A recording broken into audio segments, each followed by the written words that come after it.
मंगळ चालले तुम्ही मात्र रामकथा ऐकत बसते. ऐकायची कुठपर्यंत? रामकथा जोपर्यंत पर्वत उभारायचा आणि नद्या वाहत आहे तोपर्यंत रामकथा ऐकली जाणार आहे. कारण रामकथा ही ऐकायची कथा नाही तर जगायची कथा आहे. मानवी जीवनातील व्यथा विरोध करणारी कथा आहे. भावाभावाचं प्रेम कसं असावं, राम भक्ताचं प्रेम या अध्यायामध्ये या काळामध्ये त्याचं त्या ठिकाणी दर्शन त्याचं निरूपण आपण त्या ठिकाणी सविस्तर श्रवण केलेलं आहे.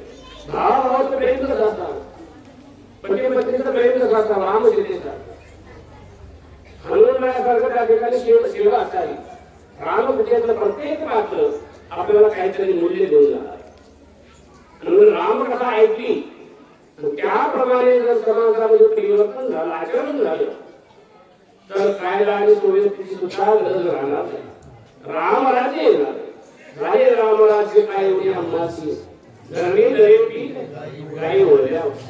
आणि म्हणून रामकथा ही अत्यंत परम पावन अत्यंत पवित्र सांगणारा वाचणाराचं त्या ठिकाणी वाणी पवित्र, ऐकणाराचे कान पवित्र, सांगणाराची वाणी पवित्र, ज्या गावामध्ये कथा होते ते गाव पवित्र करण्याचं सामर्थ्य रामकथेत आहे. आणि म्हणून कोणी गाव अतिशय भाग्यवान आहे की गावामध्ये ही कथा संपन्न होते.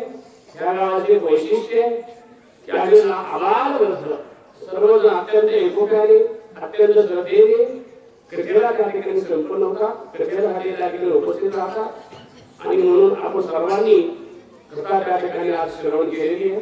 अयोध्या कांडाची समाप्ती परिपूर्ण झालेली आहे. अजून पुढचे काम